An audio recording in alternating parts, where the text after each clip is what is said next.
Hello. I feel like angle is wonky, but it's the best we're gonna have to do today. Um, a little late. I apologize for that. Anyway,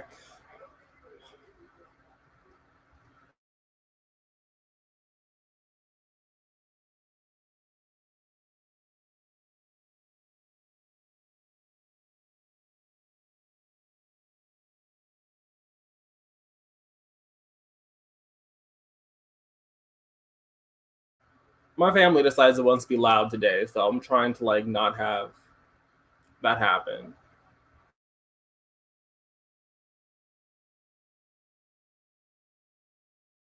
Okay.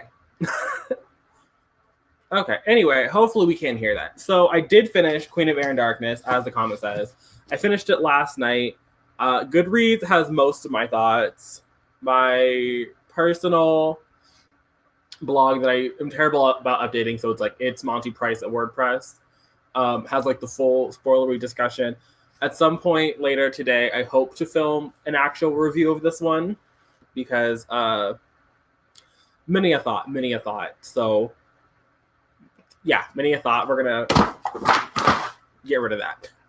The plan for today was to read The Great American Whatever, but we're not doing that because One of Us Is Next came in. And so I'm going to read One of Us Is Next today.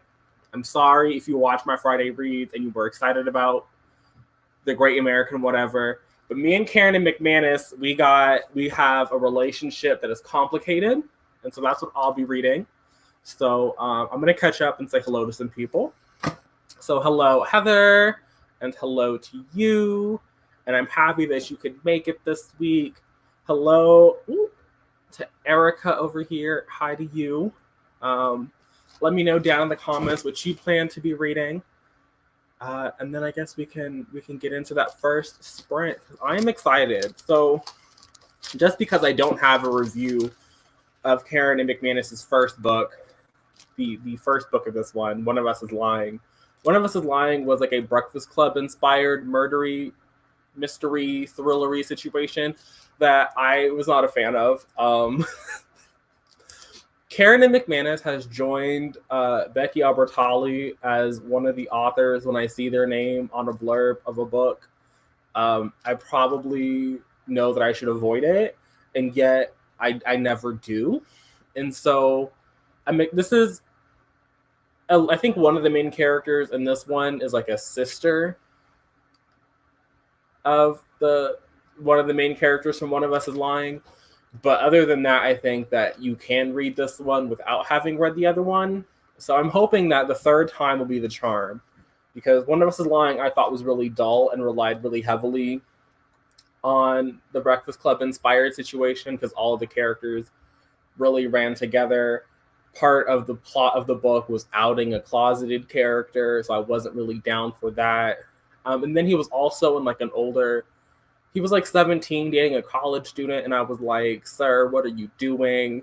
This is not a cute look. And then her next book, Two Can Keep a Secret, the killer was a pedophile. So I'm hoping, I'm really hoping that this one is just going to be a fun, addictive murder mystery thriller with nothing creepy going on that doesn't fall apart in the third act. But it looks like we have some people commenting on what they're reading. So we got God's Grave over here from Heather. Have fun with that. I have no thoughts and opinions because I have not read that series. Then we have Between The World and Me by Ta-Nehisi Coates. That sounds like some literary fiction, and have fun with that one. I've never read Ta-Nehisi Coates, so I can't say if that's a bad choice or not. You're reading The Testaments by Margaret Atwood. I've been avoiding it because I wasn't a fan of The Handmaid's Tale, so we'll see how it goes. I wish you luck because I have not read The Testament. I haven't read The Handmaid's Tale. There was a moment where I was briefly interested, probably around the time that Hulu picked it up for a series, and I tried watching the first episode of The Handmaid's Tale. And then I was like, Elizabeth Moss, you're a Scientologist, and the Scientologists seem to be just about as bad as the people of Gilead. So I stopped watching and I never picked up the book. So the Kite Runner, I think I tried reading the Kite Runner in high school. Um, and I didn't finish it because I was in high school. So it sounds like we have some really good picks going. And I think that I'm ready to start uh, a sprint. So if you guys are ready to start, then I think we can dive right in and do our sprint, and we can come back and have more to say about the things that we're going to be reading. Where's my water? Haha. Also, remember to stay hydrated. It's very important.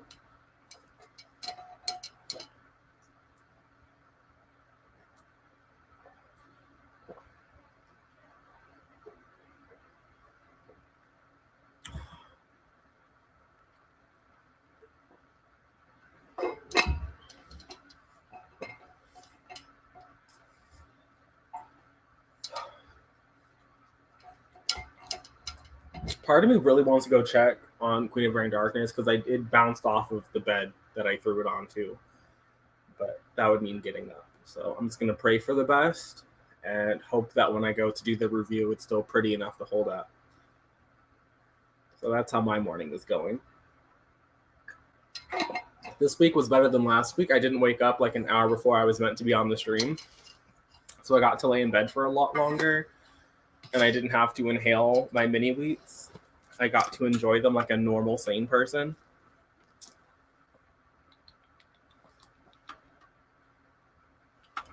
It is a huge water bottle. It's 64 ounces. So I think you're supposed to have like, what, 8 cups of 8 ounces. So I just fill it up once a day. I wish I could tell you that I finish it, but that's not always true. So it's aspirational. I also got it when I was working in the wilderness because you're in the wilderness, you need your water. It's very important. So okay, well, I'm not seeing any objections to starting the sprint, and I have literally nothing to say just about right now because everything I'd want to talk about would be a spoiler. So I'm hoping that getting into this book will give me some non-spoilery things to discuss with you all.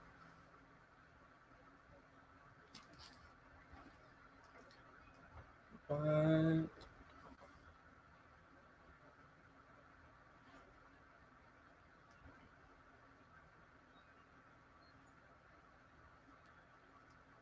oh, look at Heather out here tweeting out the stream. I probably should have, but at the same time, I was also like, I talked about it a week ago and put it in yesterday's video.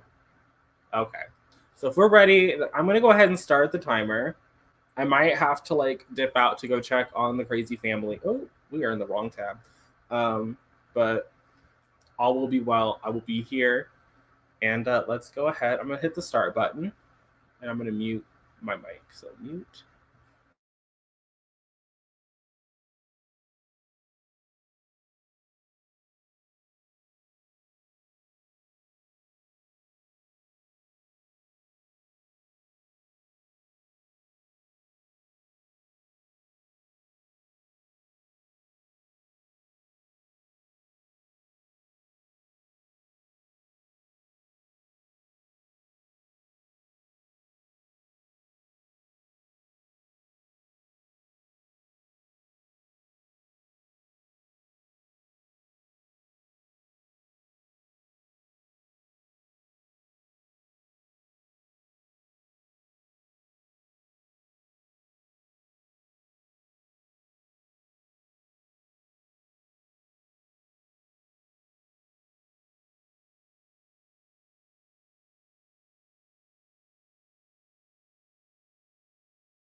I just needed to interrupt this with we are 10 pages into this and there's already been Kansas slander. As a Kansan, I am offended. I'm gonna go back to reading. I just needed to get that out of my system.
Hello, I hope you all had a good first sprint. I managed to get 42 pages into One of Us is Next, and I think that this is already going to be my least favorite. My least, I don't know. Maybe it's a little early to make that judgment, but we've already had some unnecessary Kansas slander as I interrupted to comment on. Um, I I don't know. As a Kansan, I'm very particular to how my Kansans are portrayed, and I was not a fan of what I had to read here. And then as a Californian, I don't think anybody would ever make that big a deal about a Cal State Fullerton game. But I also am not a sports person. But like in all of my time here in California for the past 10 years, I've never heard of anybody making a big deal about a Cal State Fullerton baseball game. I understand that the person that was playing it was part of the previous book, and I can see how that would have like been national news coverage, but I don't think it was that big a deal to be like what I had to read here. I did manage to get through all three of our main characters' perspectives, and I think that I like Knox the most. I think that I don't think we're gonna have a queer character in this book like we did in the first two Karen and McManus books, um, which is fine by me because I don't think she was writing queer characters very well to begin with. So the fact that one isn't included works for me. Um, I do like Knox, maybe because he's the male perspective. I'm excited to see more of Maeve and Phoebe, but I'm not totally sold on their perspectives just yet. But how is everyone else's reading going? What's happening with what you guys picked up for the first sprint? What's going on there? I would love to know. Especially because so many of these books are vastly different. So we're covering a lot of different genres in the chat today.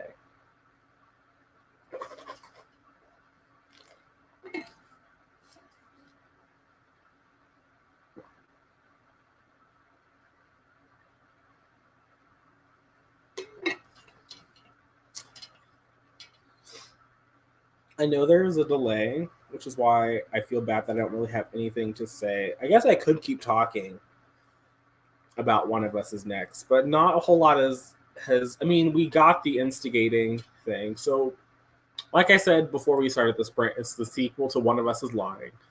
I think it's a year and a half after the events of that book, so we moved on from that death. The kids are oh, that was another thing that bothered. I've been to a lot of public institutions in my time, and I feel like there were definitely zero tolerance cell phone policies at these public high schools that I attended. But I don't think anybody was getting expelled for bringing their phone. I think that when I read that, I was like, that's literally the most ridiculous thing that I've ever read. Even if in the first book, the social media like web page that one of the characters started, that was kind of the impetus for all the events that unfolded. Even if that were a thing, and even if a character had died as a result of that, I do feel that being like, if you bring your cell phone to school, I'm going to expel you. I feel like you, as a public institution, I don't feel like you could get away with that. I feel like people could very justifiably sue the school district for that one. But maybe I'm wrong. I don't know. So that was another thing that happened in this one. But we're a year and a half after the events in the first one, and now there's like a new, like it's not even a social media game, it's like a texting game. And we start off the book knowing that a character is dead, but we don't know who is dead. I'm getting the distinct impression that it's going to be our male protagonist who is dead, because the two people at the beginning of the book who are being interviewed were both labeled as female, but their names weren't given. And so I'm hoping that it's just like these just happen to be two random people. Okay, let's see here. So the sequel, so The Testaments is shaping up to be better than The Handmaid's Tale, apparently. We have some better world building. That's good to know. I still don't think I'm ever going to read The Handmaid's Tale, but if I were, it's good to know that if I don't like it, the sequel is a little bit better, at least at the beginning. See, I read 16 pages and it's basically talking about different ways the black bodies are tortured in America. Okay, that sounds fun. I mean, wow.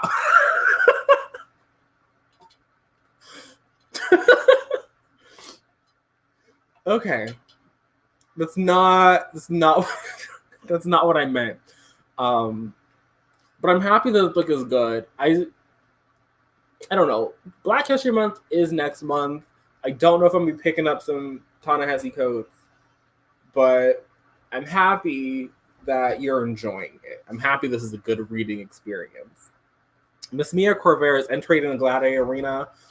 The stadium is reenacting some historical battles with the actioning. Okay, so we have some action. Um,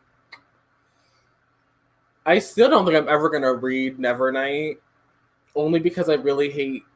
Like, and I know that Nevernight has nothing to do with Illuminate. Like, they're completely separate entities. But I didn't like the Illuminate Files, the two books that I read in that series, and so picking up his solo work, I don't think it's gonna happen. I think I have it. Empire of the Vampire, I think, is on my Goodreads want to read shelf, or at least on my 2020 releases shelf. And I might pick that up because it's vampires.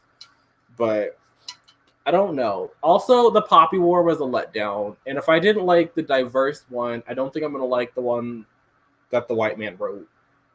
But maybe I'm wrong. Yeah, see, that's what I thought. I was like, I mean, I know you. I don't. Maybe it's just also because, like, my last year of high school was so long ago now. Like, we don't need to talk about that. But even when I was in high school, like, we were transitioning into, like, more technology in the classroom. And so I would imagine that that's the same way. And, like, I still don't think people are out here doing the most on their cell phones in a high school classroom. But I feel like you're not getting expelled for it. I felt that was a little ridiculous. And I was like, that really was a Karen move to make. Pet by Akwame Nzemi. I'm sure I mispronounced that. It's interesting. Not sure how I feel. One of the characters has 3 parents. Okay, that's different. We like interesting family structures. I've never heard of this book, but I like that aspect. That aspect intrigues me. I really love Abbott's writing the Penelopeid, so now I'm a bit interested in Handmaid's Tale. I've never read the Penelopeid. I watched. Was it included in a reading log, or was it just a regular wrap up? I don't know. I remember I watched you talking about it, so I don't think I'm gonna read that either. But I'm happy. I can't imagine you enjoying Nevernight. See, I can't either. But yes, and yeah. See, I'm excited for Empire of the Vampire. Will I probably read it in 2020? No. It's not what I'm gonna rush out to get. I'm not gonna try and bother playing the library hold game on Empire of the Vampire. Just because I it's not my genre, and I don't want to rush in when it's not my genre. Adult fantasy, no. But I am intrigued by vampires, so I'll wait and I'll watch some lovely reviews. But it's the only thing of his that sounds interesting to me, because everything else I've read by him I did not like. Which again was only 2 books, and they were both co-authored, and they were in a format that is not traditional novels. But I felt like the security surveillance portion that were supposed to be transcriptions, those felt so stilted and like oddly descriptive. I was just like, I can't imagine a transcriptionist whose job is to, like, watch surveillance and then like type out what happened would be so bored at their job that they would go to that level of like detail. That I was just kind of like, what kind of surveillance system are you using? Like, I don't know. I felt like when I was reading, I was like, you can't even trust this report. Like, why would I want to? Why is this included in the files? So that was just me on the Illuminate. And then they reused plot points, so I was kind of over it. I have not. Can I click? There we go. I have not read The Beautiful because I was told that it was a vampire book, and then everyone told me that the marketing for that was wrong and that I needed to go in expecting something completely different than what the marketing had led me to believe. And I wasn't really sure that I cared about a New Orleans set, gothic-y historical fiction novel with vague supernatural elements, because the word vampire wasn't on the page till like page 300 or something. So okay, I see this. I don't know. Like I said, I haven't read it. I heard that vampires are in the book, but it's not really like a thing until over halfway through the book.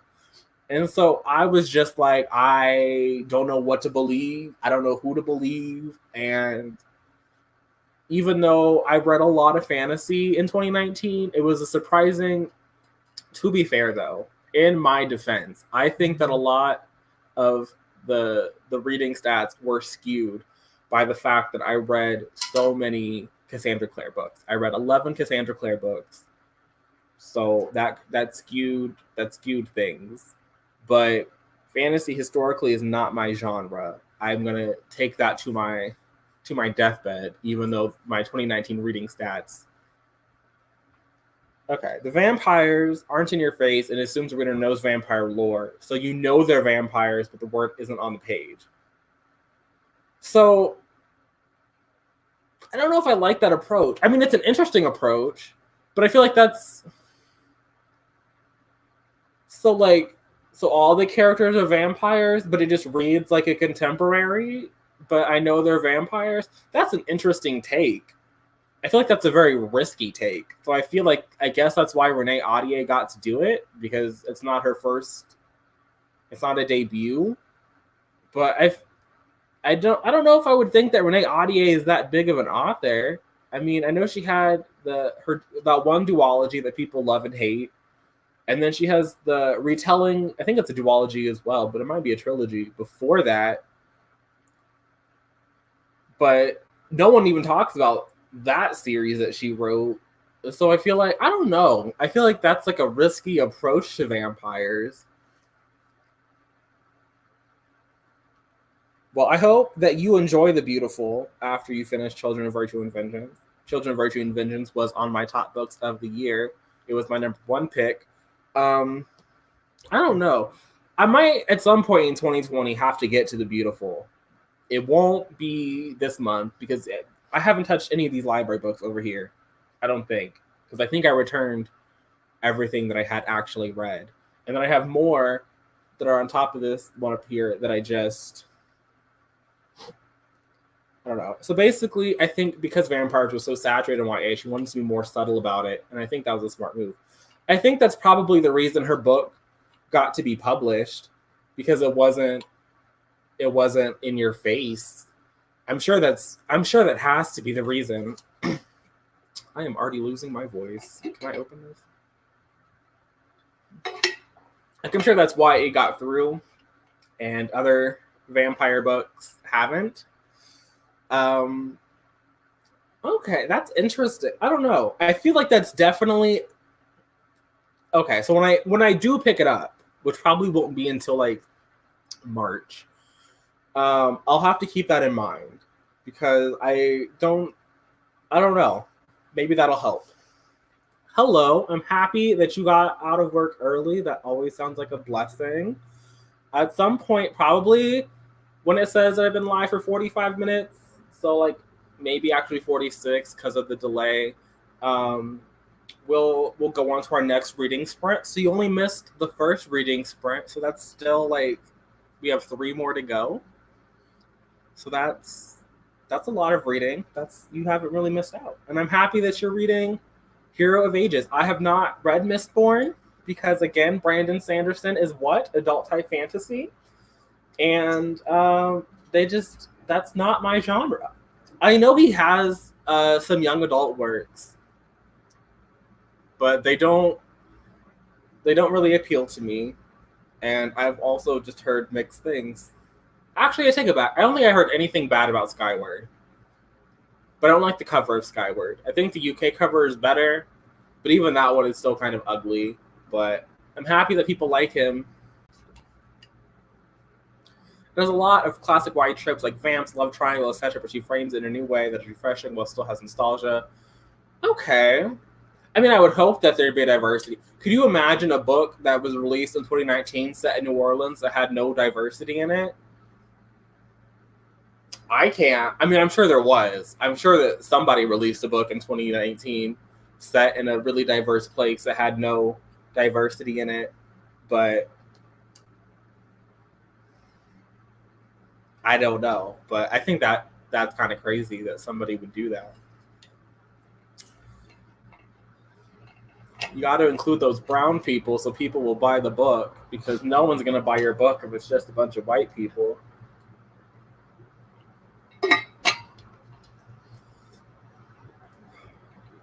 Okay.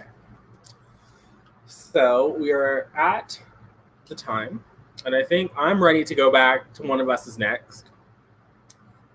I don't think I'm going to DNF this book. Part of me is already telling me like I need to just write off this book, but I don't want to. I'm going to give it a little bit more because we are just getting into it.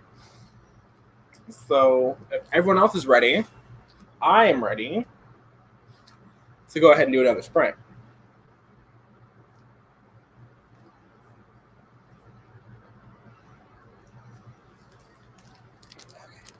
So I'm going, got my bookmark out. I'm going to go ahead and mute me, and I will be back here with you guys in 20 minutes.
Hello. How is everyone? To Michaela, I mean, you might not have been here when we started, but as far as I'm concerned, the fact that you're here is an accomplishment. You made it, you're doing the thing. You can always go back and watch from the beginning. You can watch last week's if you want to. I was actually really surprised when I saw the view count for that go up after the stream ended. I didn't think anybody would want to sit there and watch me read for an hour and talk about random things with the chat for an hour. But, maybe you can do that. Like, I'm not going to stop you. I will not judge you. And then I'm happy it's a nice surprise. I'm having a great time this week, mostly with the chat interactions, because the more I read of One of Us is Next, like, here's the thing with me and Karen. So I think that she has a really accessible writing style. I think it's really easy to get into her books. This one, they all start off really slowly, and then by the middle, you're kind of hooked on what is happening. For right now, I'm really just wanting to know who was dead. Like, I don't really care about any of these people. I think they're all pretty bland characters. So as far as I'm concerned, any of them could die. I think that because I read One of Us is Lying so long ago, 12 out of 10 forgot that Bronwyn was a Latinx character and her father was from Colombia. But I'm happy that we needed to DNF it. It's not going to happen. I'm not going to DNF it. I should, but it's just not going to happen. Because we had a lovely moment in this one where Bronwyn's younger sister, Maeve, was talking about her father and how he immigrated from Colombia at age 10, but it was fine because he didn't have an accent. And I was like, why do we need, like, is it important for me to, I guess it is important to, like, properly visualize a character to know that he doesn't have an accent. But I'm like, I don't know. There's something about it that just, it bothered me.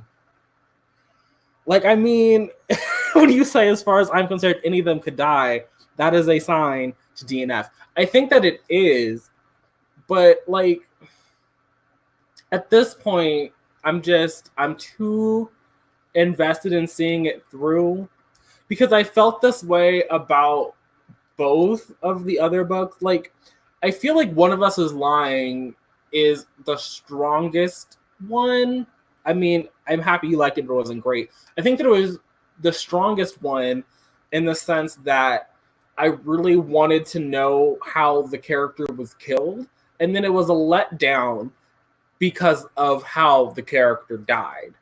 And then with Two Can Keep a Secret, I thought that one was just middling. Like, it was a whatever book. And while the third act of that really fell apart for me, it was entertaining. And so I'm kind of confused because, like, this is like where I don't know. I think that the game aspect is also just not well implemented. It's like a texting game, and if you don't do the dare, then this person reveals a secret about you. We've had one secret revealed in the time that I've been reading today. And it was an interesting secret, but it was about a character that we don't know. I mean, the character that had the secret revealed is a main character. It's one of our perspectives. But what was going on in the secret is a character that we don't know. And I thought it was going to be a character that we knew. I was like, oh, that's going to make some interesting dynamics. But it wasn't, because we don't know this character. And it was a character from this character's past who we don't know because this character wasn't important. Also, there's a character in here who Maeve used to have leukemia. She's in remission now. She's, like, good to go. But she thinks that her leukemia may be coming back, and she's like, you know what? I'm not gonna tell my family, and I don't think that's a spoiler. It happened. I'm not even 100 pages in, so I don't. But I was like, why? Like, stupid decisions. So that's what's happening with my book. I would love to hear what you guys are reading, what's happening, what's developing.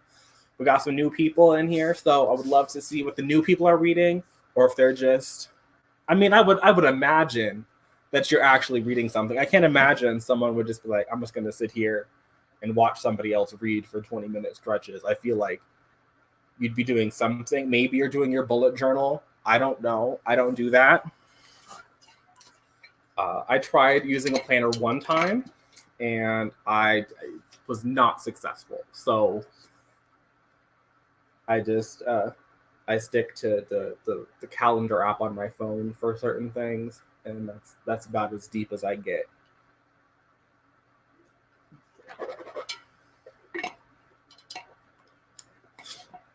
Also, our main character, Knox, whose family was from Kansas. I'm really annoyed that all of their names start with the letter K.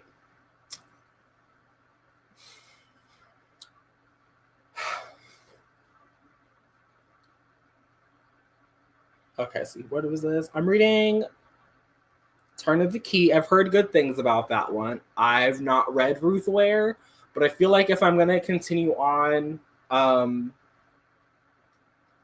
in this like mystery thriller space, I might need to check out some adult authors. There was one book. What was the name of this book? I heard about it yesterday.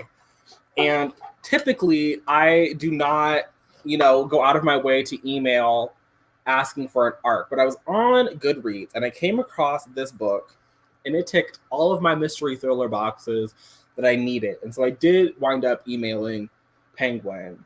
And what was it? Let me get to the right email. I think it was like a Gossip Girl meets. They did use a comp. It was comp to One of Us is Lying, but I think it's just because somebody's dead. So Gossip Girl, but somebody is dead. And I think they also said Secret History vibes, which I didn't like Secret History, but I'm okay with dark academia killing the person as long as it's not pretentious. And because it's YA, I don't think that's really going to be an issue. The title of it was, can we get to the right email? What is going on? Oh, sent. This is They Wish They Were Us by Jessica, I want to say. Yes, Jessica Goodman. 12 out of 10. Would recommend it. So it's on my anticipated releases of the year now. Anyway, back to the comment section over here.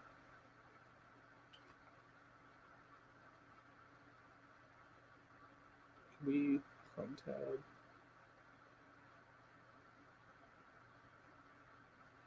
Okay, but I don't want this. Okay. Anyway, I'm reading Wonder Women of Sands and Myrrh, which I'm kind of liking so far, but I made the mistake of reading the reviews before and noticed some of them talked about how the translation was very different from the original Arabic. Oh, I think that makes sense.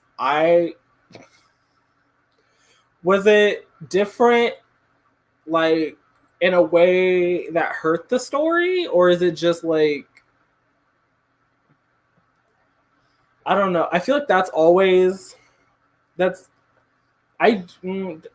think the only translated work I read last year were the manga that I read. So My Brother's Husband and then the Eternal editions of Sailor Moon. I don't think I read any translated fiction, like novels. And the only like translated work I can think of that I've read was 1Q84. And that book was wild to begin with. I don't think that people talk about translation errors there. But I guess that's a risk that you take when you read translated work. I hope that you still enjoy it, even if you might miss some things. So it is very Kardashian of them. So we have Knox, who was our male protagonist, who was a very like, I'm really hoping that he is just a soft, straight boy, because I think it's really nice to have a straight character who is in the theater and doing traditionally, like, not like feminine things, but he's not active in the way that a lot of the other male characters in the novel so far are presented. Like, his father is a construction worker, like very traditional gender role associations, and Knox is very unlike that. And since One of Us is Lying already did the whole I'm going to out you as a plot twist storyline, I don't need that to happen again here. But you have Knox and Kieran and Katie, and I'm just kind of like, can we stop? Can we could we stop? And they're from Kansas. Stop. Now, Coates is talking about what he's experienced in his hood in Baltimore while growing up, and it's low-key terrifying, but he relates everything to fear, and it's interesting.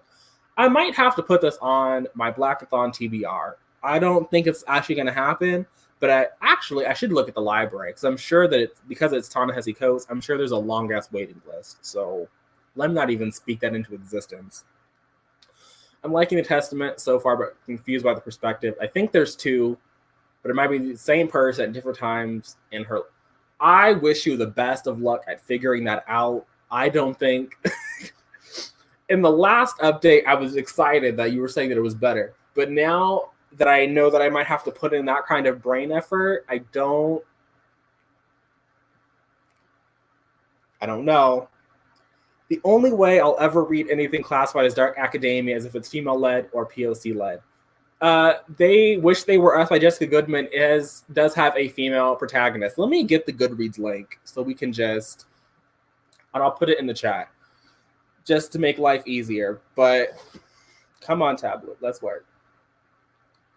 Goodreads.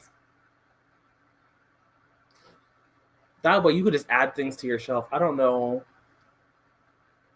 why I didn't do that earlier. That would have been the easiest thing. Actually, I think it's right here because I just added it. That is the nice thing about never putting things on my want to read shelf. When I actually go to like the sidebar, it's readily available. StreamYard, post a comment.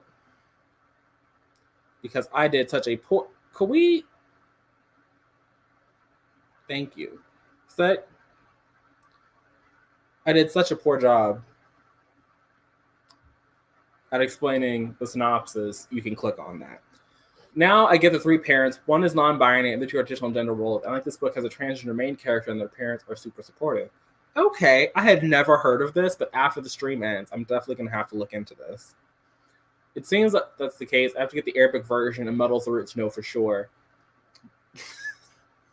They're saying that they switched around the POV. They're also saying the writing itself is better in Arabic. Well, I think that makes sense. I think that if you're writing your native language, it's going to be better than when you're not. So I think that makes sense. Murakami is a wild author in general. I've only read 1Q84, and I would not suggest that anybody start reading Murakami with 1Q84, partially because it's a tome. It's like 900 pages. People argue that it's like you can buy them in individual books, but it's not really... It's like a Lord of the Rings situation. Like it's one book, not a trilogy. My book was like 1,000 pages. It was the pretty floppy paperback, and it was there. There is a Goodreads giveaway for it, but I was like, let me just email Penguin because I feel like I have better odds at emailing them than entering a fucking Goodreads giveaway where 5 copies are. I wish people be winning those things, but I have never seen it happen for me personally in the 8 years that I've been on the platform, so I don't even bother. But 1Q84 was weird. It was weird. It was just, don't recommend it to start with. Maybe if you're already a fan of Murakami, then you'll enjoy it more than I did. But it would have been nice to have a turn. There's no on women to stand in any case, so we kind of get a viewpoint into. Yeah, I think that's also. Yeah, that probably would have been. That makes sense. Between the World, I mean, it's under 200 pages. You should read it. It's also kind of old, so there. Let me just go. We can go to the library together. Let's see here. Let's go to the webpage. Come on. Monty, Goodreads giveaway are fake. I know they're not fake because I know that Heather in here. Heather has won a Goodreads giveaway, I believe. I think what was it? Gods of one of those Aphrodite books, I think you won on a Goodreads giveaway. So Heather has the good luck, but I've entered them fairly regularly for 8 years, and I've never seen a book come from it. And I'm just kind of like, well, it's not for me. Like, let me just email Penguin and be like, can I get them? Oh, see, you've won too. So maybe that's what it takes. I think after you win your first Goodreads giveaway, you're more likely to get them. I think what I don't like about the Goodreads one is that it's like not really random. Like they can just pick who they want to pick. And so it's like, what is the point? What is the point? Like,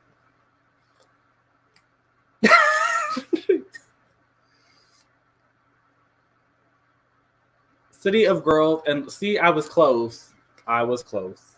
It was one of those mythology retellings. Did I really close? Oh, I did not close it. Let's see here. New search. Let's see how long this hold is at the library. Between.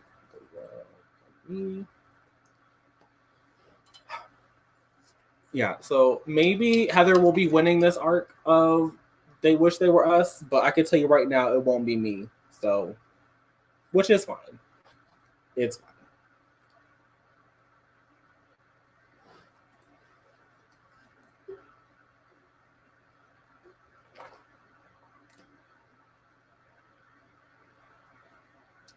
Okay, my library doesn't even want to find this book. It said fuck Ta-Nehisi Coates. Maybe if I put it in the title.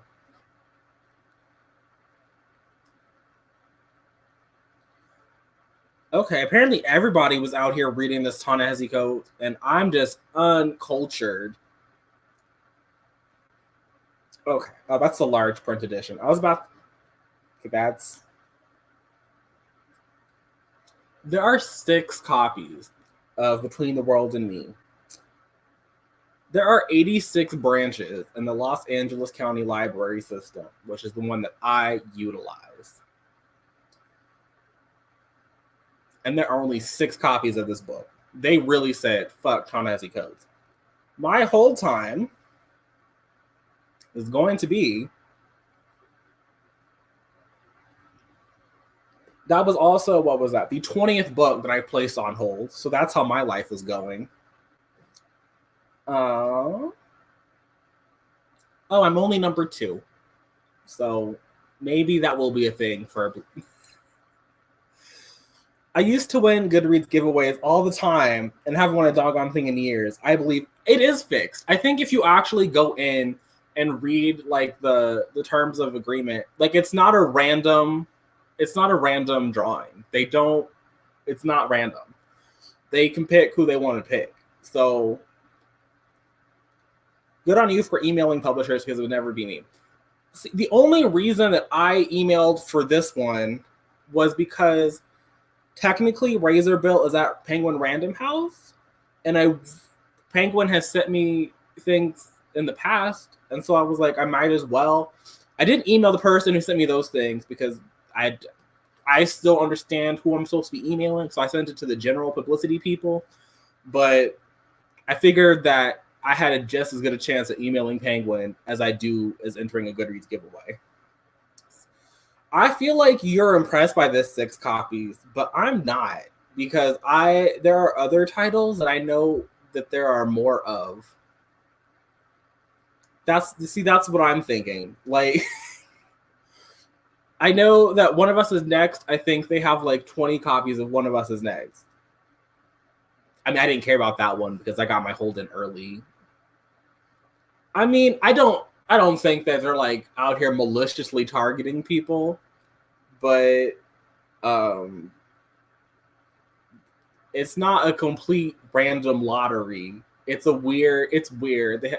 Like I said, I've never won a damn thing from Goodreads, but I also have a library that does have 86 branches. And so it's not like the end of the world to me personally if I don't get it from Goodreads. I know.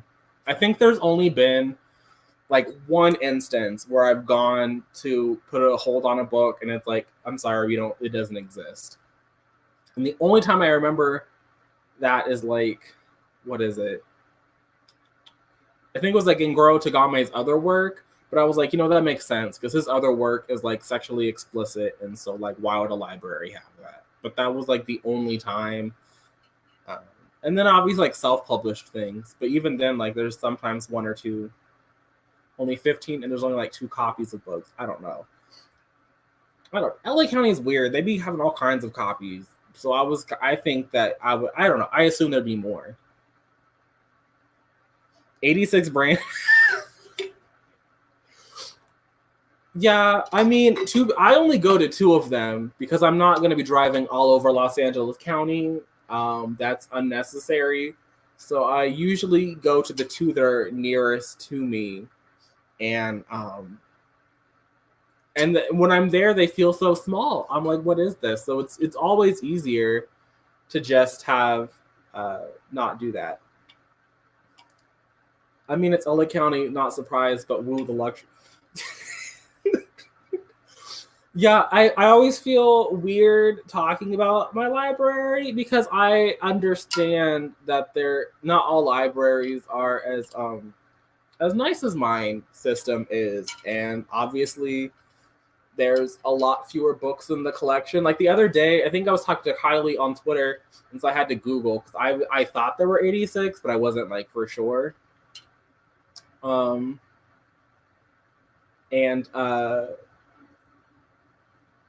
yeah, so I Google. There's like 7 million books in their system. Or it's weird, but it works out for me because I've checked out how many. Let's go to my spreadsheet because I think I've checked out like 60 things this month. I've returned things. I haven't read but it was. I think I've checked out like 60 titles so far.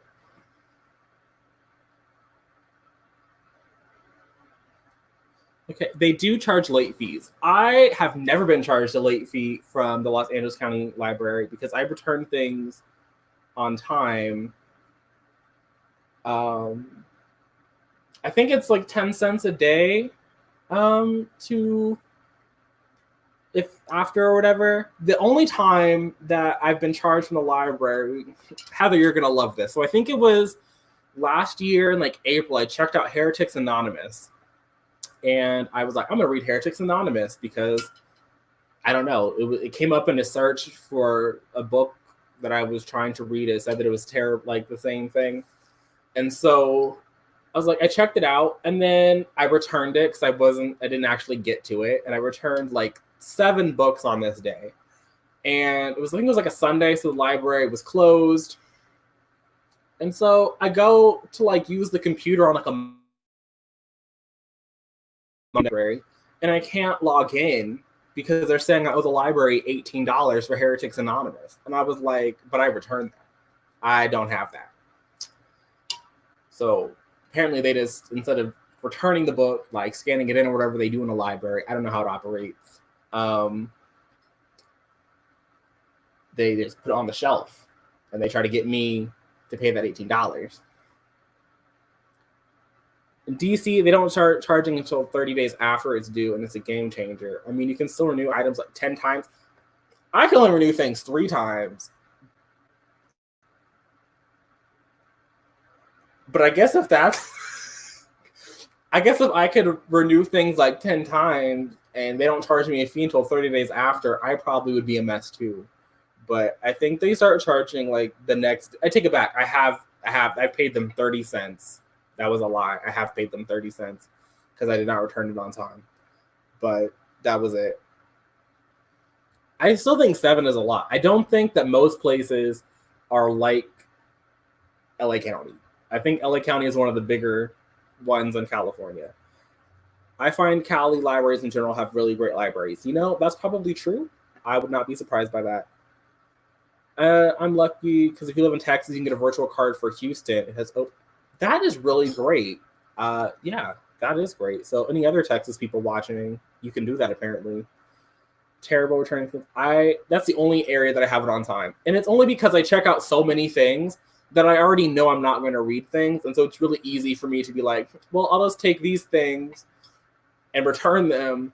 So when I'm at the library, I can just take things more things I don't need.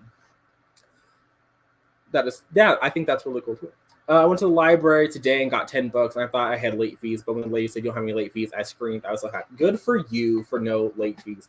I know at least in LA County, if you're under 21, you don't have to actually pay your late fees. You can read books and have that count against your charges. So I thought that was really great. I mean, I wish that was a universal thing, There are people over 21 who are broke bitches, but I still think that's a really great program that the LA County Library has. Karma for not reading it. We sorted it out. It was on their shelves. I thought I couldn't even tell you because I didn't even open it. So yeah, it's my secret shame, the 30 cents that I owed the library. I think the DC system is great. How many times Maryland are pretty liberal with renewing books. I've had books for months with authors renewed. That is so. I've never had a book for that long. Yeah, I think it's a great system for kids too. Because like, what kid has like a bunch of money, and then if like you're a parent, that's really great for you too. But it's easy for people to make library cards in Cali, LA County, because in Boca it was so strict that most people couldn't make it because they didn't have proof of address. I think that I also had to have proof of address, so I guess it's technically not easy to get the library card. But you can. Yeah, I don't know. I'm not a homeless person, so I don't know if there were ways around that for them.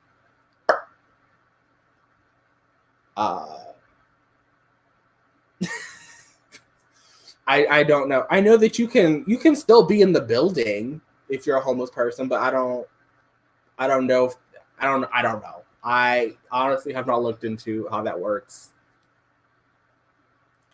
Yeah. So I do know that when I got mine, I needed to show that I actually lived in Los Angeles County.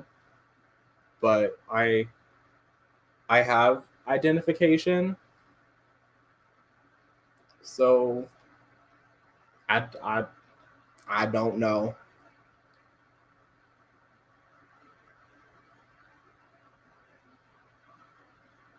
So used to be taking. What do you mean I can't have this book for 6 months? If I could check out a book for 6 months, then I would never get any reading done, because I think what I really like about the library is I take 50 things out in a month, and then very rarely do I keep that book into the next one. For me, it's like, well, I didn't get to it this time around, so I'll check back in on you in a couple months. I think typically the idea, if you don't show proof of living in the area of service, you pay some money to get the card.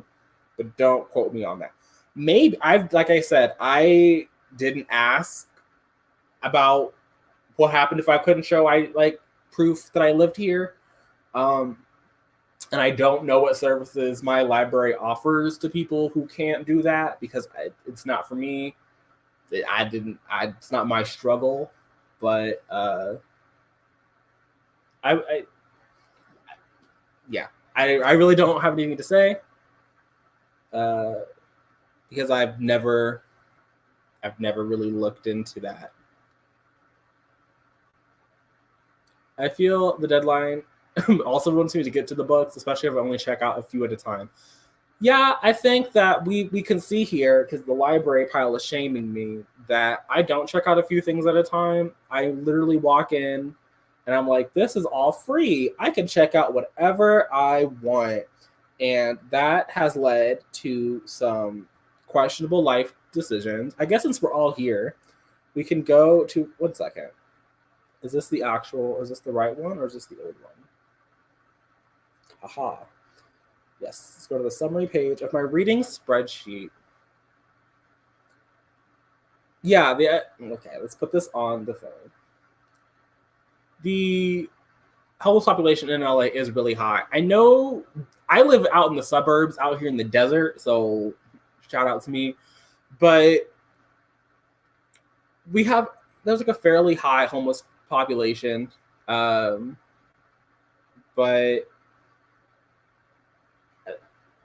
I feel like I know that when I go to one of the branches, there's always a lot of homeless people hanging out in the library. And I'm like, shout out to y'all, because it's nice and warm in here. It's like, I know they aren't like kicking people out, and I'm sure that they have some kind of way for them to utilize some of the services.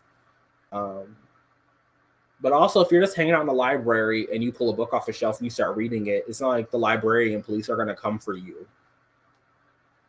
I, you know, uh,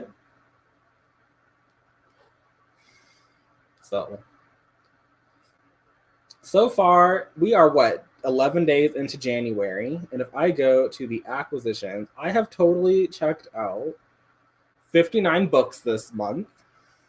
So that's where I am at. Um,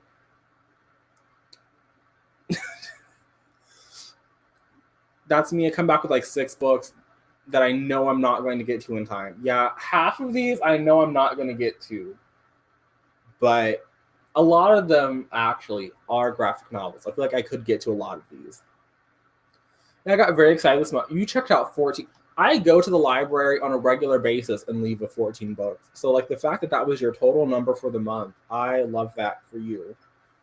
Because we're all just crazy. Can I not hit things? We're all just people who want a lot of books but can't afford to buy them all. So we go crazy. Yeah. According to my spreadsheet, the list price, so like not even including tax, of the 59 titles that I've checked out this month is $1,156.14. So I definitely don't have that kind of money to be dropping on 59 books, but the library gave it to me. I'm loving Libby by Overdrive 2. I check out books from there, and the physical library, I have so many I can't finish. I am the worst. You guys all use Libby. I am the worst at audiobooks. I find them helpful for like long commutes or like when I'm doing dishes, but that's literally about it. So like whenever I see someone talking about how like they read Illuminae or whatever, or Daisy Jones and the Six, and they read it and they listened to the audiobook at the same time, that could never be me. Because I could never sit in this chair and read a book while listening to someone narrate it to me. Like, I almost tweeted this out earlier because like that's just fundamentally not how I use audiobooks. And so like that experience doesn't excite me. But I'm happy that everyone else is out here loving Libby and getting a lot of audio in. Oh no, my water.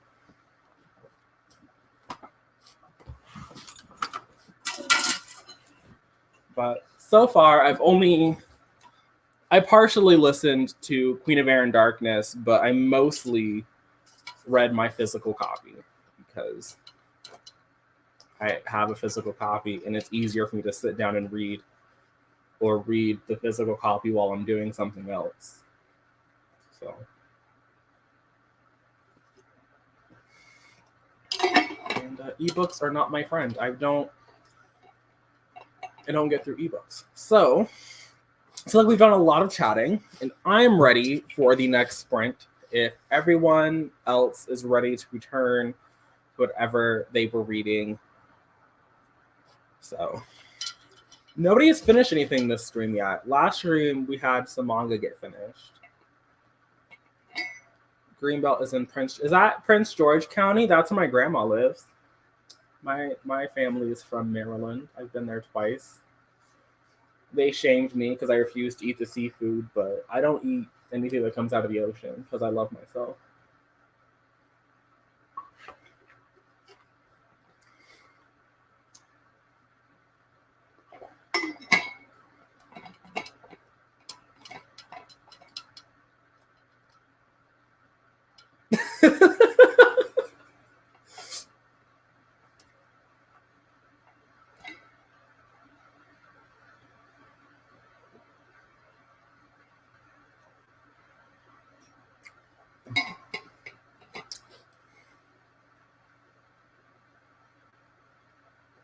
I'm not shaming anybody. I didn't finish anything in the last stream. I got like I think 200 pages in last time. So it was the motivation I needed to finish Queen of Air and Darkness, but I didn't finish anything. And I think what got finished was a manga. So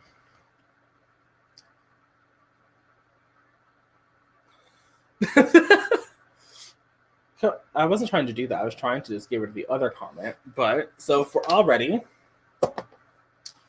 I'm going to go back to the timer page.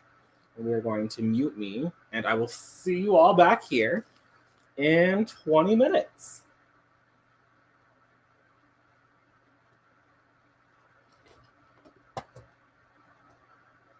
Oh my God.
definitely got distracted by what was happening.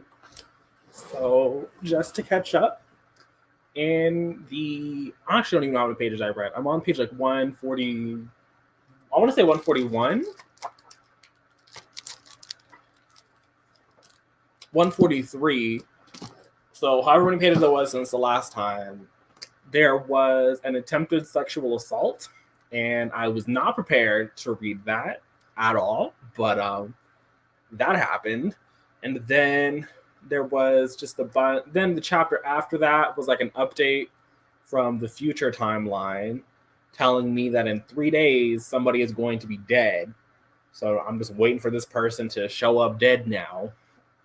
One of our protagonists is trying to do some investigating. I don't really care about their investigating, but they're doing it. And that's pretty much that's about what's happening and One of Us is Next. I think at 143, I think the book has just over 300 pages. I think it's under. I guess it's right here. I don't know why I'm always trying to guess when I can just look.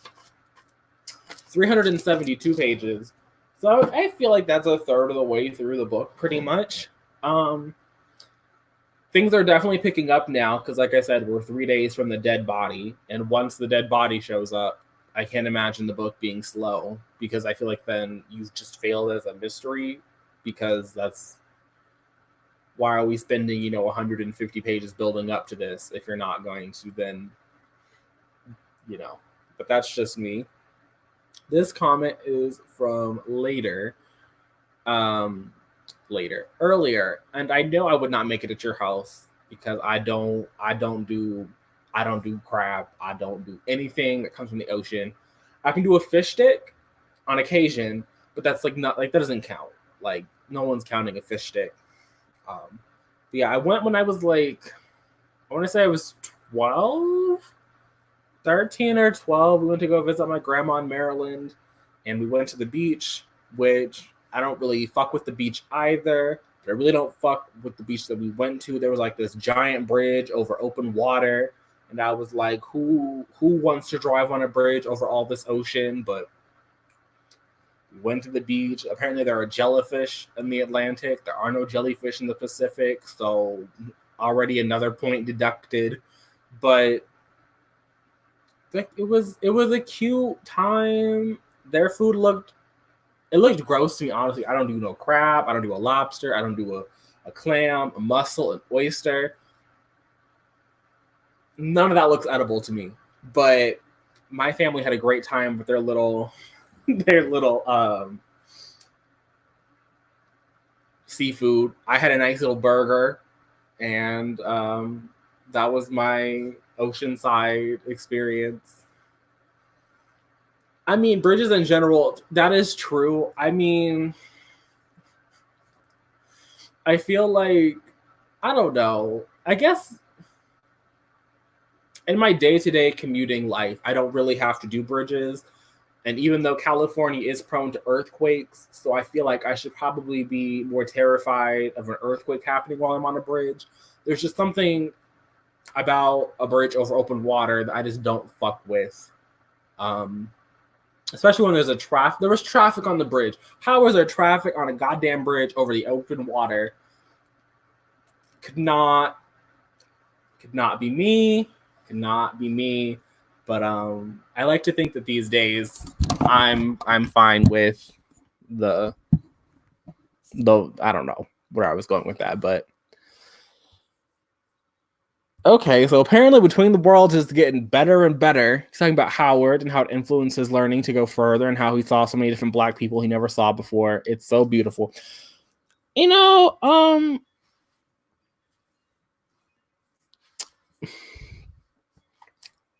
Yeah, I'm happy for him. Happy he had a great experience at Howard. I'm number 2 on the list, so maybe that'll get read at some point. Maybe. Oh, well, thanks for coming. It was nice to have you here. Hopefully the rest of your day is just as enjoyable. Sandy Point Beach. I hate the Chesapeake Bay Bridge. I don't know what bridge I was on. I just know that I wasn't a fan, was not a fan of it, would not recommend it to anybody. So that was my experience. But I'm happy that other people seem to have this hatred of Bridges. I always thought that my hatred of Bridges was, I don't want to say unfounded, but it was like, or even like irrational, but that's kind of where I was going with it, because it's just what I thought was happening. I mean, I don't think that's a spoiler. I didn't think it was. I didn't think it was a spoiler. But I am also over here talking a lot about One of Us is Next. I don't know if after we have one more sprint at some point in the near future, I probably won't update further, because now we're like the second third of the book. So, but yeah, One of Us is Next is just okay. See, this doesn't sound like a bridge to me. If the bridge is going under the ocean, it's no longer a bridge. That's like a tunnel, and I don't do tunnels either. I don't like tunnels. I'm sure it was creepy, and you will not catch me on that. You will not catch me. Sorry, wouldn't be me. Would not. I don't know why my family thinks they need to yell, but they're in there yelling at the moment, so hopefully it's not getting picked up over here. But it's not that deep. Like, what is there to yell about at 2:10 on a Saturday afternoon? I can't think of anything to yell about.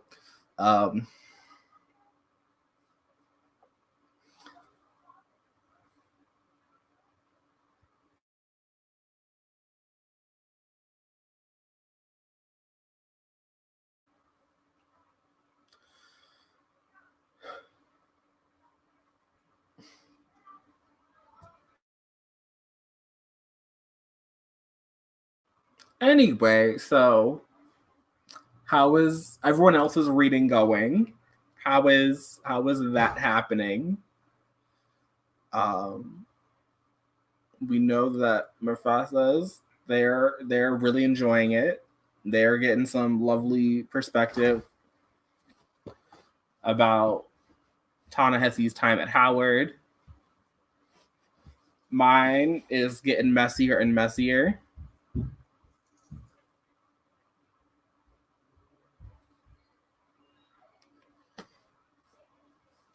Yeah, it's getting messier and messier, which I have to say is kind of like a Karen and McManus staple. I feel like is to get. Oh, I also want to talk about. No, I'm not going to talk about that aspect of the book, but it will be in my discussion when I eventually talk about it, because I do think that there is a very valid discussion about medical autonomy. I do. I read when I was a kid My Sister's Keeper by Jodi Picoult. That was like my first book by her, and I really enjoyed that story. I think I watched the movie adaptation with like Carmen Diaz. It was a cute little movie. So like I feel like there is like a discussion you can have about medical independence for people who are minors. But the way that this book is going about that discussion, I feel like is just, I don't want to say irresponsible, but it's definitely uncomfortable. So that's that thing. Heather is out here on part 2 of God's Grave. That means nothing to me, because I don't know what that, I didn't even know that the book had parts.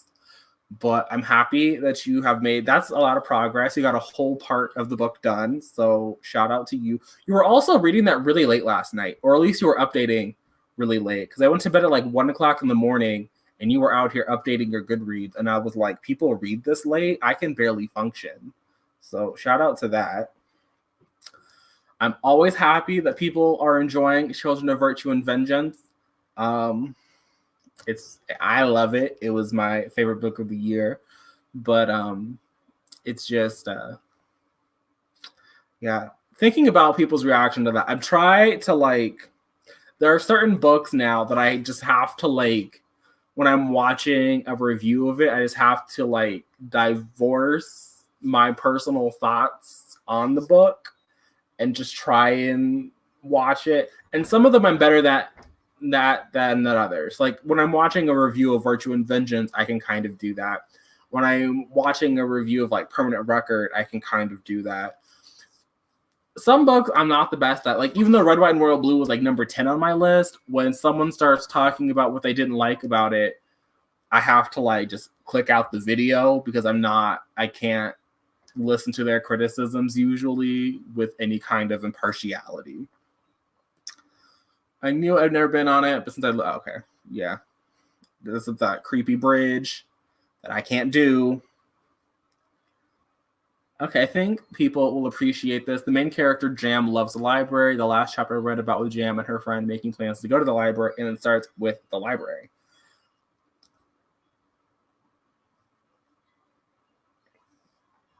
Okay, what was it? I am not one of those people who's like, ooh, it's a book about books or a book about the library, and I instantly want to run out and read it. But I don't know. I'm very interested in this, so I will be very much looking forward to hearing your thoughts on it in a wrap-up or a review, because this sounds like it has some interesting dynamics that I think are going to be fun to read about. You read at 7 p.m. normally, so I'm a night owl through and through. Okay. I feel like I am not that. Like I'll take my book and like I'll read it when I'm brushing my teeth, but that's usually about the extent of my nighttime reading, because I feel like that's just the easiest way to gauge that I've actually been brushing my teeth for as long as you're supposed to. But I don't know. When the sun goes down, I'm just like, I'm gonna cuddle up here with my blankets, and I say watch Netflix, but I didn't watch anything on Netflix this past week, so that would be a lie. I'm debating picking up City of Bones because I've never read it. Here's what I say. As you can see, my little Cassandra... Can we stop? Okay. My Cassandra Clare cubicle. The Cassandra Clare cubicle is actually pretty full. I think after I add Chain of Gold to behind this stack, I'm going to have to figure out something. But I personally like the Mortal Instruments the best out of the Shadowhunter worlds. I do think that City of Bones reads like a book that was published when it was published, but I think, and I am in the minority, that it is the best work Cassandra Clare has done. Now, I think that when you read her later books, it is very clear that she's been writing in this world for a decade.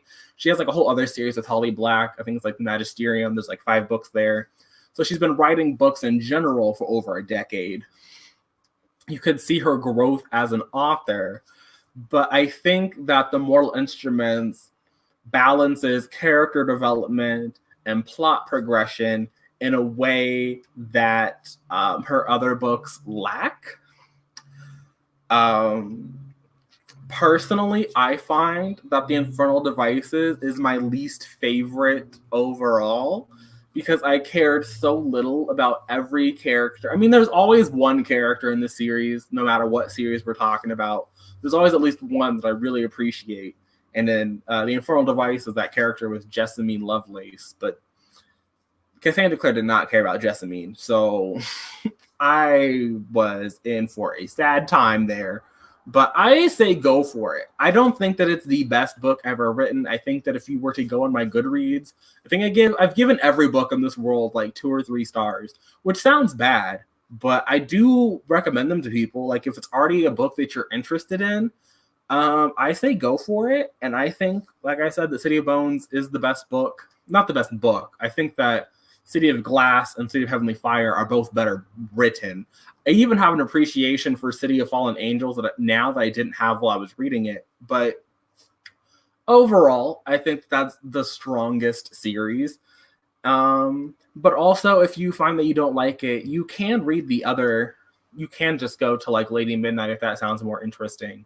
Or you can go to the Infernal Devices. Like, all of them are written in a way that you can appreciate elements having read the other things, but they're not at all mandatory. Like Lady Midnight spends an absurd amount of time catching up new readers.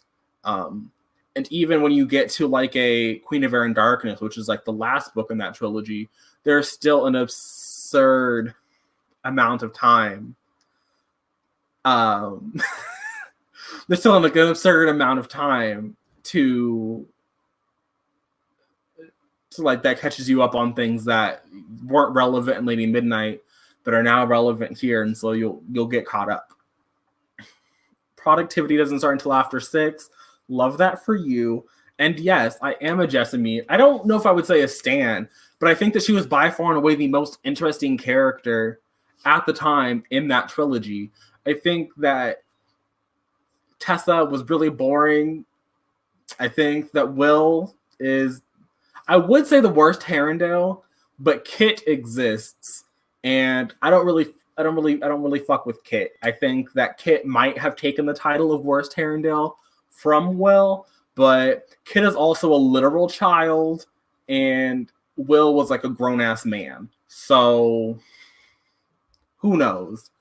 But yeah, Jessamine, she had the most interesting dynamic. I'm always interested in characters like her. Do I appreciate everything she did? No. Do I think that she made some stupid decisions? I mean, I think it's pretty clear that she made some stupid decisions. But on the whole, up until, what was it? Clockwork Princess is the last book in that trilogy. Gideon, Gabriel, Sophie, the other love interest character, those C-tier plots were the most interesting.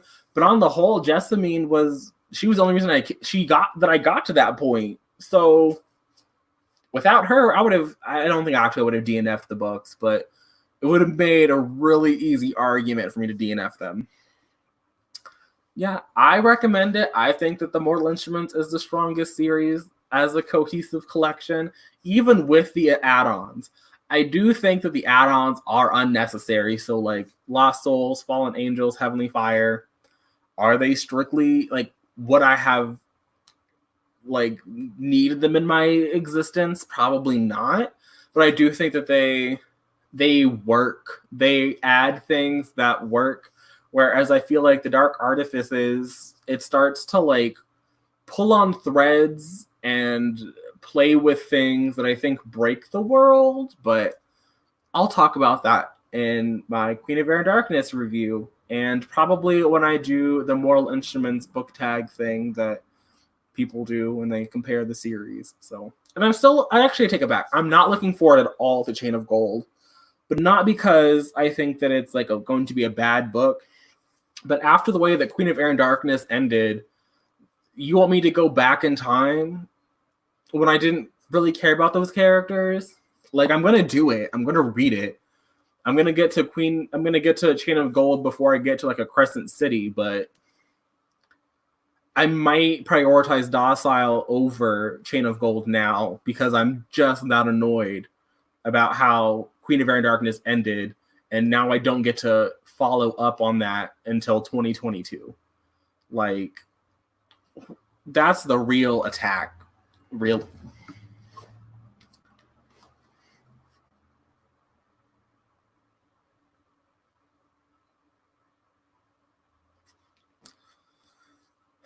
Okay, so if everyone else is ready to go onto their final sprint, because after this final sprint, it'll be like almost 3 hours that I've been live, and I don't want. I don't know. I feel kind of bad for people who are going to be watching this back because we will only have done like an hour of reading. So everyone else is ready and they don't have anything they want to discuss about what they're currently getting through, then I think we can move on to our final sprint. But you guys let me know. I'll let you decide while I close out some tabs over here. Goodbye to you, and to you, and to you, and to you.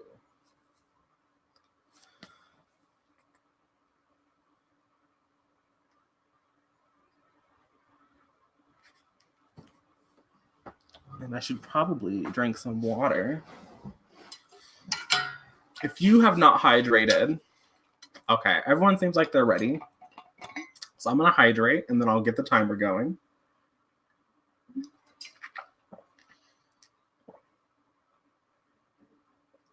Okay.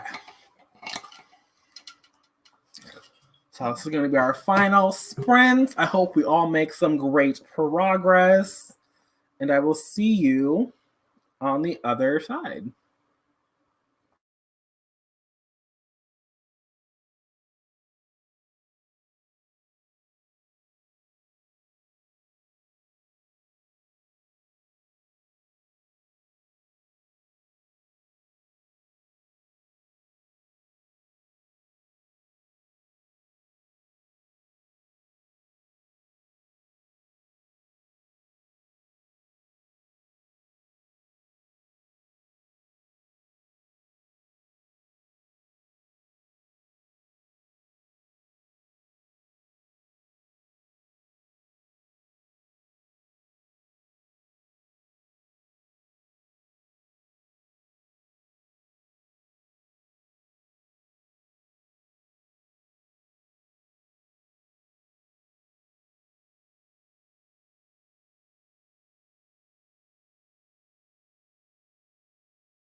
Okay, I hope you all had a great time with that last sprint.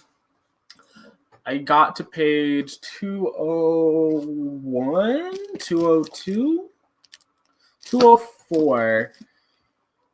And I think that I can confidently say that I would not recommend this one. But if you've read we didn't get a dead body until page like 190, I would say. I would argue is when like the dead body finally happened. The book is only 300 and what was it, 72 pages. So there's, I guess, like roughly another 200 pages for potential to be there. I don't see anything changing in that time. So yeah, I don't think this is going to be the Karen McManus that wins me over.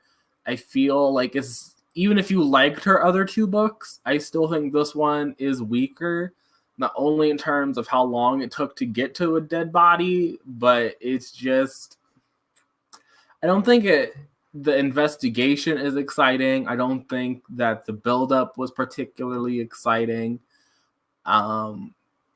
So yeah, even though I hated the other two, I think they were much stronger books so far than One of Us is Next is shaping up to be. I don't want to get into too many details because now we're definitely in spoiler territory, but I don't know. I feel like I haven't really read a lot of young adult mystery thrillers, but I do still think that Keep This to Yourself by Tom Ryan is the best one that I have read. The other ones have all been rather disappointing, and I'm sad. So I'm hoping that out here in the chat, whatever you guys are reading is a better time. So I would love to hear how your last sprint went. I think I was on page 143 before this, so I got roughly 60 pages, so I'm happy with that progress. But again, I don't know. We've done an hour of reading, and I've managed to get 200 pages into the book, so I feel like it is fast paced, but it doesn't read that way. It definitely reads very. I have something in my eye. It definitely reads far slower than I think my reading progress would suggest. Yes, I do know that you're loving it, and I'm happy that you're still loving it. And I'm hoping that if I ever do pick it up, when I check it out, that I enjoy it. Okay, so the Testaments is getting intense. You had to call it. Wow. There was a moment where I had to stare at the ceiling, but it wasn't because it was intense. It was because it was stupid. And I was like, so this is what we're doing. And I didn't appreciate it. It's definitely giving me a Study in Charlotte vibes. Definitely that. But Study in Charlotte was also better paced. So even though I didn't like that one either, I think that was better than this one. So all around, I think this is definitely the weakest YA mystery thriller type book that I've read. Coming into the end, you only have 30 pages left though, so I think you can knock that out, and I think that is shout out to you. And I'm happy that it's been a solid read. I have not checked that out. I know that that was this past Tuesday the sequel came out, right? Yep. I think I have the same release date as One of Us is Next.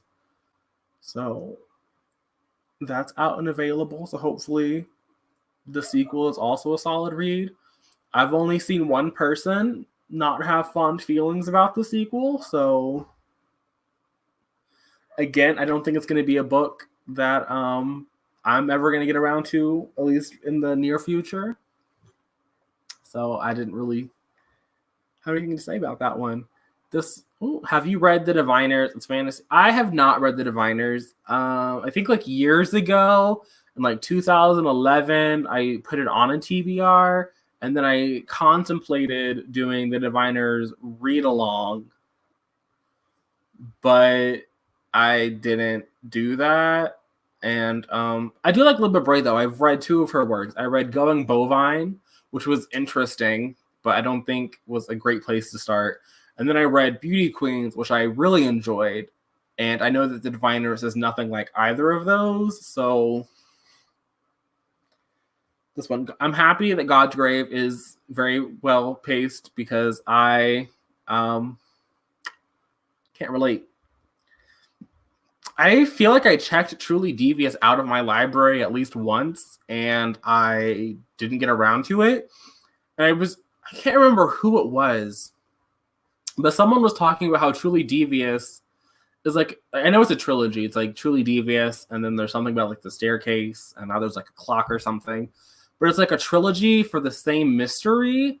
And that idea just sounds really stupid to me. Like, I can't imagine that one. And I say that as someone who read the first 3 in the Millennium series back when it was just a trilogy. So The Girl with the Dragon Tattoo, which I think functions as a standalone. And then The Girl Who Played with Fire and The Hornet's Nest are much more closely intertwined. And that's kind of like a mystery thriller. That's kind of a duology. Kind of. It functions more as a duology than the first one and the second one do, if that makes any kind of sense. But the idea of like a mystery thriller taking place over the course of 3 books, I can't imagine the logic behind that. And I can't imagine why I would be that invested in a mystery to wait until the end of a 3rd book to find out what happened. I'm annoyed that I had to wait 200 pages into this one to find out who the dead body was. And then to just be utterly disappointed in who the dead body was. Like, I thought I wouldn't care about who died.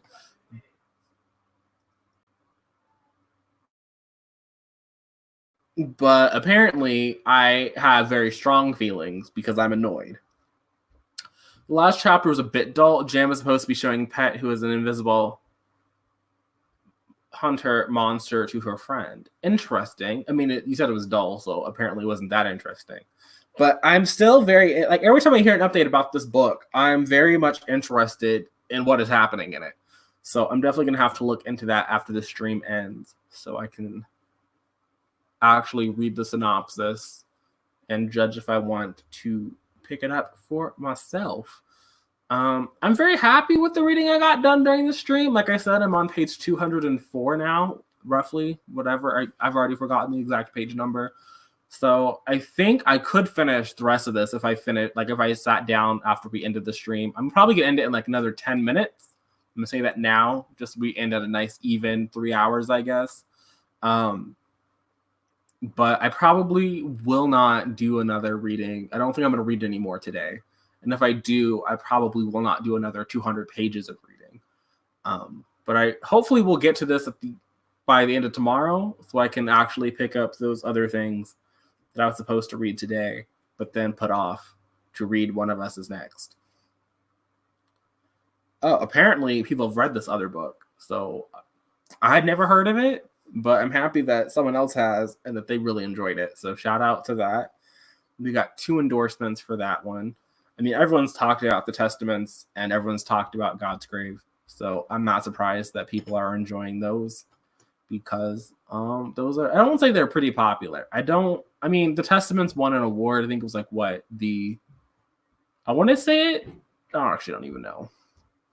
Do I regret reading one of it? Can we go away, keyboard? Thank you. Do I regret reading it? I feel like One of Us Is Next was definitely a book that I went into not expecting to love it. I definitely had basement expectations based on One of Us Is Lying and Two Can Keep a Secret. I don't get the love that people have for Karen and McManus. I think that her plots, I mean, to be fair, a lot, if you just strip away the execution, a lot of murder, mystery, thriller type books seem to have like a similar premise. I don't really feel like there's a lot in that genre. And that's just me, someone who doesn't read a lot of it, right? I think that just like the bare bones of a lot of them sound very similar, right? Like they just kind of operate on this similar wavelength. And so I didn't think there was anything particularly revolutionary about One of Us Is Next and like a truth or dare game where people wind up dead. Like Truth or Dare was literally a movie like 5 years, not even 5 years ago. It was like 2 years ago. It had Lucy Hale, Tyler Posey. It flopped still. So like I don't think that was like people were getting killed or whatever. That's not happening here. But I had basement floor expectations, and I feel like the fact that I had basement level expectations and none of them have been met, I'm just kind of like, I guess I'm a little bit disappointed because it's like I did bare minimum and you haven't met anything. And I think that the execution, like the way that she chooses to go with the who dies and the who did it, I feel like they're very obvious, like I'm going to subvert reader expectation choices.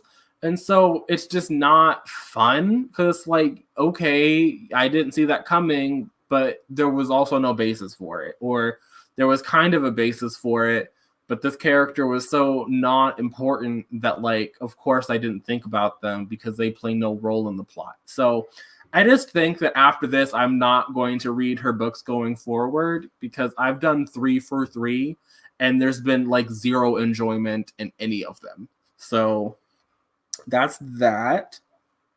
Do you have any anticipated reads? Infinity Sun comes out on Tuesday, and I'm number 2 in line for the audiobook. I think we still only have 1 copy of the audiobook, which I'm not a fan of. Let's see if that's updated on Libby.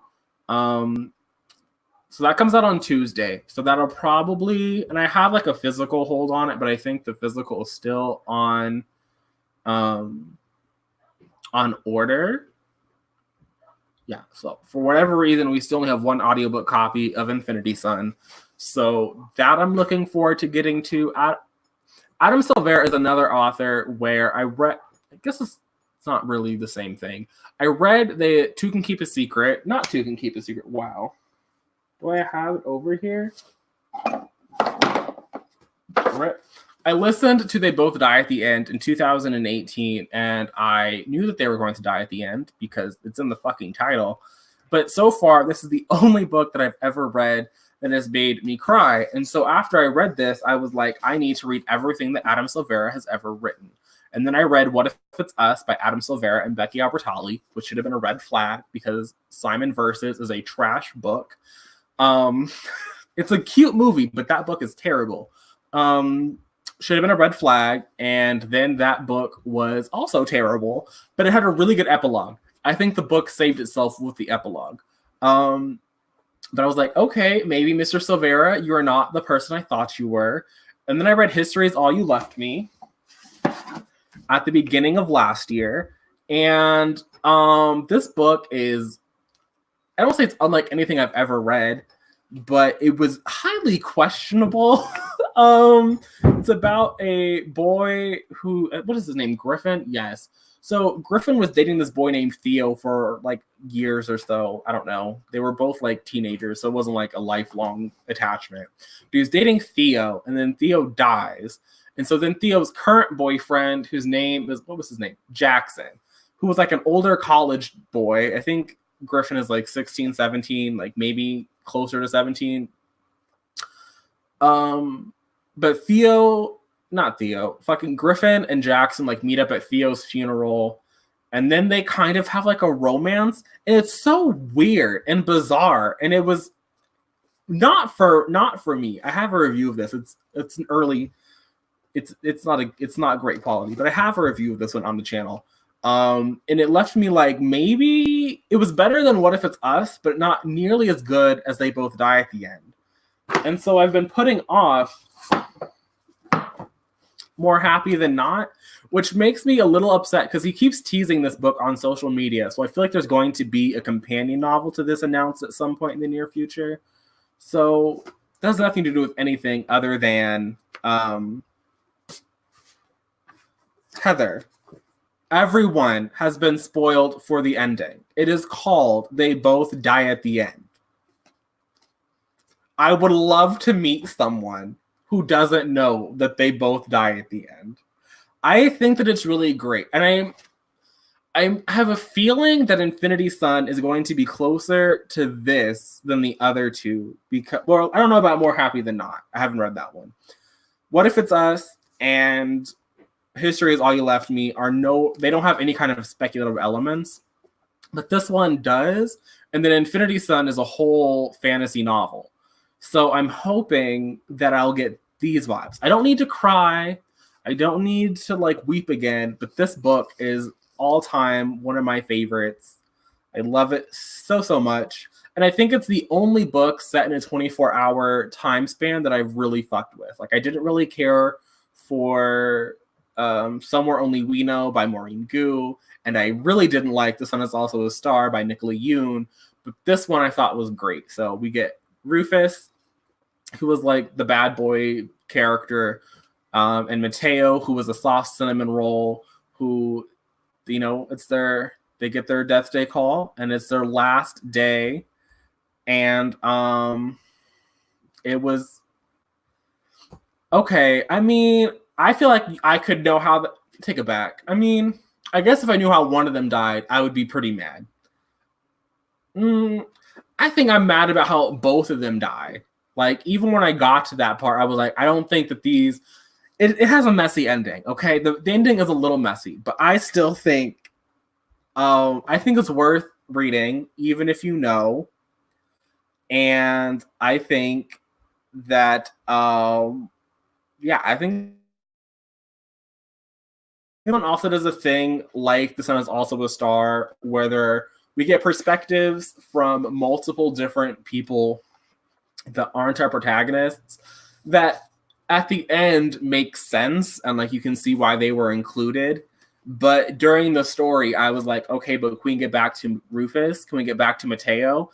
And I think that what really hurts is that, you know, I'm not even going to go into it. This one, it made me cry. The audiobook made me cry. I have never read this one physically, so I can't speak to how it reads physically, but the audiobook was great. It has some great narrators. Bonnie Turpin narrates the third-party chapters, and she's done a lot, but I know she also voices the Children of Blood and Bone and Children of Virtue and Vengeance, and I think she also did On the Come Up by Angie Thomas. So Bonnie Turpin is out here doing a lot. So if you like her, she does voice some of the characters in that book. And if you like her, then there's a whole bunch of other things that she's voiced that you can listen to. So we just have literally 2 seconds left, and I'm supposed to end this because now it's been 3 hours. So thanks for coming out. I have not decided if there will be one next weekend. I don't have anything planned in January. But I don't want to set the expectation these are going to be weekly, because I know starting in February, they'll probably just be once a month. But if there is one for next weekend, I will make sure to schedule that tomorrow at the latest, and I probably will tweet it out as well. So thank you all for coming and hanging out. I hope you got a lot of good reading done. That is true. So, I mean, I still think it's great. You can read it in June for Pride Month. You can do that thing. There's no Black people. It does feature Latinx protagonists. That's another thing I like about all of Adam Silvera's books feature Latinx protagonists. I have not read Aristotle and Dante because I'm a heathen, and I think Aristotle and Dante is also set in the 80s, and I have this I don't really want to read about gay characters in the 80s. So I haven't read Aristotle and Dante or Like a Love Story, partially for that reason.